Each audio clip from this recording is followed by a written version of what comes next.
thao giáo đó ba ngã thùng Nita Production. mayam ngasi mo ano wa video am puna la mayam ngasi ki video se kayo itu na hai duga aina nongini mamang ni ai arung khurga hau ya bako aduna ai ngasi se thao mo chaning de bako thao chaning de baduga aingonda hinjang na bikhra bai bako asina aina thao jaw da video thong doi ba kangsoi su nata bako adu kamai to duna do mayam jingsi mayam ai hinjang ki semba horage ado aingonda beijari ba khara se bin ju beire ko binjiga adagi kana su uri katang su ya baka doni mayam khara jauri se loi kha hapcha ba ga sing mane ba ga thong dei ni thau mo jaw da bi da ko do mayam yengsi ba tang ki tau ba dum jing se ba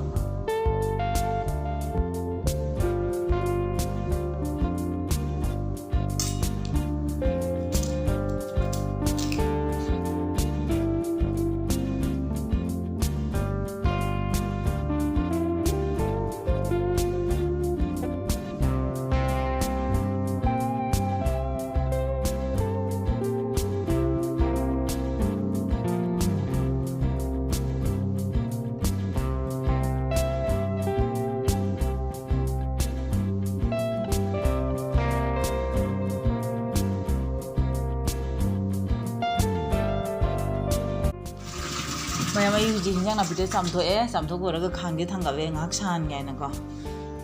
ngak sa tung la do ai na ji ingona me kra nga se asi khra bai ko do ani gap cha we kai na ai do kanam ji sa ro ai thom da ne ma cha du se aduna ani ka tang ha pe ado ai na sai samtho ko hinjang na bise ro in hai ja we ko mayam se mai wei thara ga thong dui ne ba ko ado sumai do na nga ot pi rani tapi mai se thanga da mai se kan baja de bane tapi mai tha de ne ba da hujik thungadang khikcha ga ayu ji am ot ga kan tawr ne ba tapi dum ot pi na bai ne ba khanga sa ba siga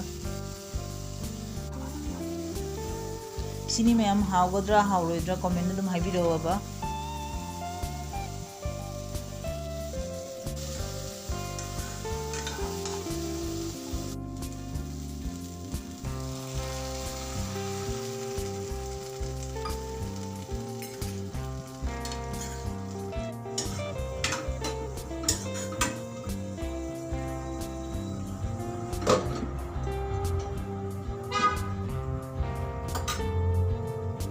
Dudi mayam makum ising katang thakse baga kaina tawre makum upsan na ta mayam ne komun na bai na mayam jingsi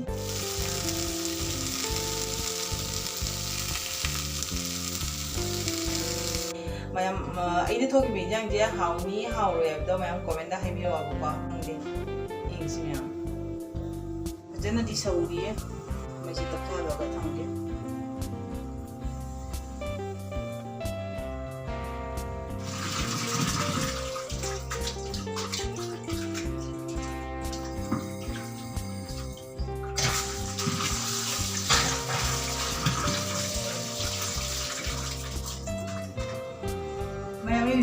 fadigom ni cham do ya ba ai gi fadigom se kan tawra me kha kang ba mai tawra ngangjal me ya ba siga ba ko gi freeze ka lo dre ba aduna kana tawra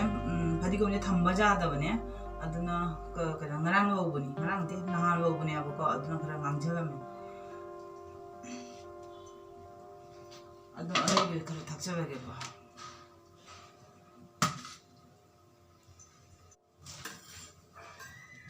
jadi kumang kan ini muram nih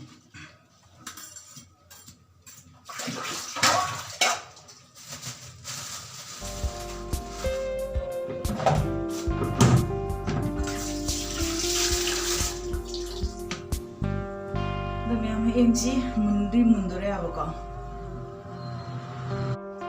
mayam yuji morok mapungnya aku mari ke kataksen ge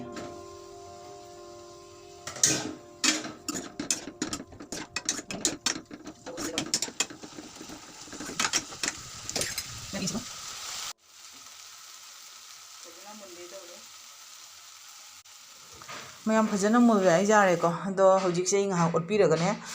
machu se katang jing mada nungai the dana adu gi damakta ai ne machu katang tha kya ba ko jamna tha oi ba katang tani thak toi ba mayam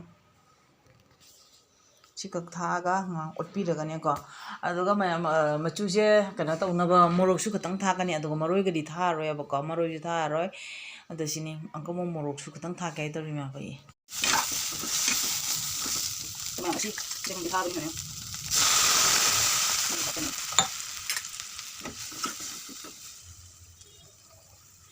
ꯑꯗꯣ ꯃꯌꯥꯝ ꯑꯗꯣ ꯃꯆꯨꯒꯤꯗꯃꯛꯇ ꯃꯣꯔꯣꯛꯁꯨ ꯈꯤꯇꯪ ꯊꯥꯛꯀꯦꯕꯀꯣ ꯌꯥꯝꯗꯤ ꯊꯥꯎ ꯈꯤꯇꯪꯗꯪ ꯊꯥꯛꯏꯕ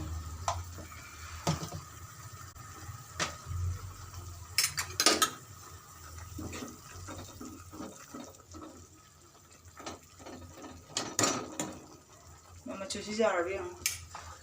ꯑꯗꯨꯝ ꯉꯥ ꯊꯣꯡꯕꯒꯤ ꯍꯥꯏꯐꯦꯠ ꯃꯆꯨꯗꯣ ꯂꯥꯛꯑꯦ ꯅꯠꯇ꯭ꯔꯥ ꯑꯗꯣ ꯊꯥꯎꯗꯤ ꯑꯃꯨꯛ ꯌꯥꯎꯗ꯭ꯔꯦꯀꯣ ꯃꯌꯥꯝ ꯉꯁꯥꯏ ꯉꯥ ꯉꯧꯕꯗ ꯉꯥꯗꯣ ꯑꯉꯧꯕꯅꯦ ꯍꯥꯏꯕꯅꯦ ꯑꯗꯨꯒ ꯍꯥꯞꯈꯤꯕ ꯉꯧꯈꯤꯕ ꯀꯩꯅꯣꯗꯣ ꯉꯥꯗꯣ ꯑꯗꯨꯗꯅꯦ ꯍꯥꯏꯕ ꯊꯥꯎ ꯍꯥꯏꯕꯀꯣ ꯌꯥꯝ ꯁꯤꯅꯤ मरोई थारगे मरोई कनो फरीगोम तौरगे शाबाश बेटा बहुत बढ़िया चानिगदी मरोई खतंग हापा जाएबनेको कैसुम कायदे मैम हिंजांगे फजन सौरे हिंजांगे कनाम चाबीरोई कहीं चारोई इसा इतोमदगीनेब अगर थाक चंगे जेंसी हिंजांसे लोरे हजिक हांदोंना अना मईसे बैठना थमनेबको लोरमदायद मैम जार यंगो हजिक मैं मरोई थाखीदेदो अना से फरीगोमसे चेसबे कहीं मरोई से चानिंद्रब मरोईग सिनी मैम